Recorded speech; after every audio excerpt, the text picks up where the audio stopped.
See if we look at the camera and we're talking to people. Hello everyone. I just want to explain this video a little bit more. When we're talking about preparing for a game, it's preparing for the next session that you're going to run, not preparing for a campaign. This is post-editing Angela, which is different from before because we had sound issues, and so I've decided to start taking these little videos individually. So the first little section is me preparing for the game. Then I've asked Keith separately, and then I'll ask Mel separately because I thought it'd be really interesting to find out are there any commonalities. And I went first, so I couldn't cheat. Watching this, please give it a like. I've never had one of those, but they sound exciting. And subscribe if you haven't already. Today's topic is how to prepare for a role-playing session. Both Keith and I have got one on tomorrow, and I wonder if we've got different ways of preparing. As promised, I'm first. First, I prepare the maps if I haven't got them already.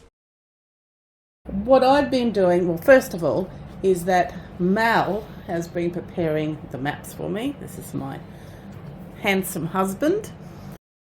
Secondly, I review my notes from the previous session. I know my players from the last session have finished up what they're doing, and they've indicated they're going back to a town called Astorville, and they're going to tell the Lord what they found out. Third thing I do is flesh out any areas that the players indicate they want to travel to. Half planned Astorville, so I'm fleshing that out and hoping from that there'll be something that we'll be doing in the town that will give me an idea as I'm planning. Then the fourth thing I do is think of a few plot hooks the players might be interested in. Plot hooks can come from a variety of places. Sometimes it's the map, sometimes it's what they were doing in the last session. Generally, I have a story arc, like a big picture story that sometimes they interact with. Other times it can be as simple as a local farmer boy taking an interest in one of the player characters.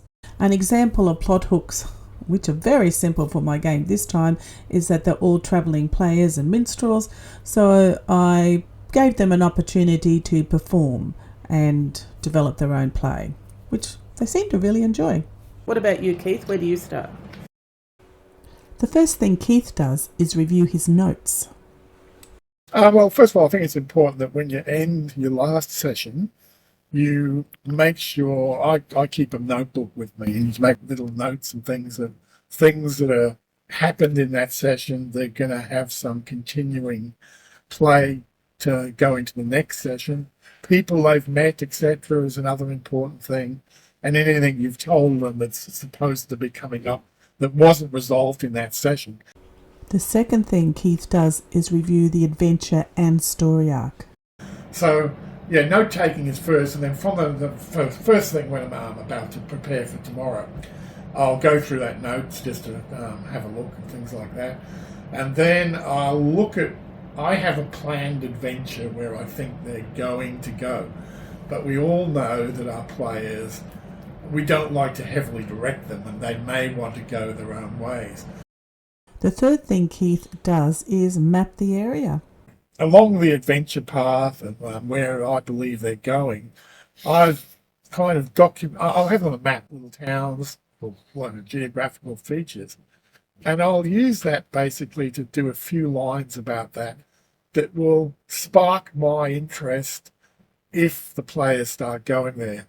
So if the players, I've got a few places like that at the moment where I think adventures could actually spin off from. The fourth thing Keith does is develop some plot hooks. And I'll use that base from there to colour it in more, basically.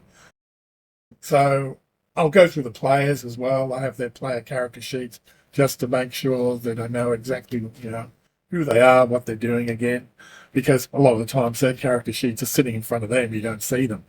And sometimes they've managed to pick up items that you've even forgot about, right, when you see it written on their sheet. Last but not least is Mal.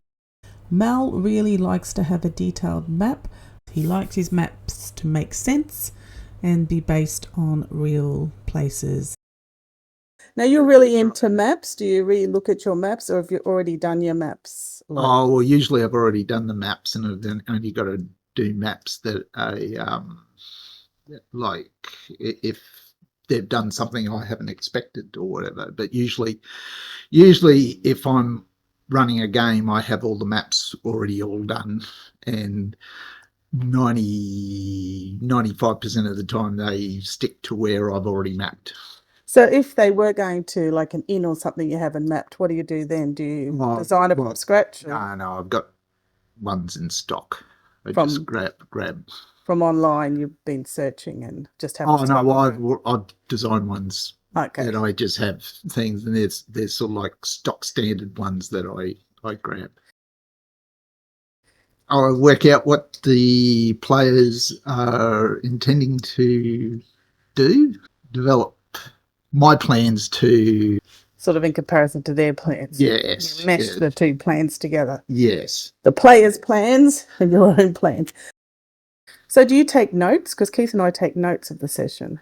Only rough notes. If they go off the rails or whatever, I already have stuff prepared in my mind. What I've got, I haven't actually written them down, but I've got it prepared in my mind. I have all the major NPCs that they're going to interact with already done.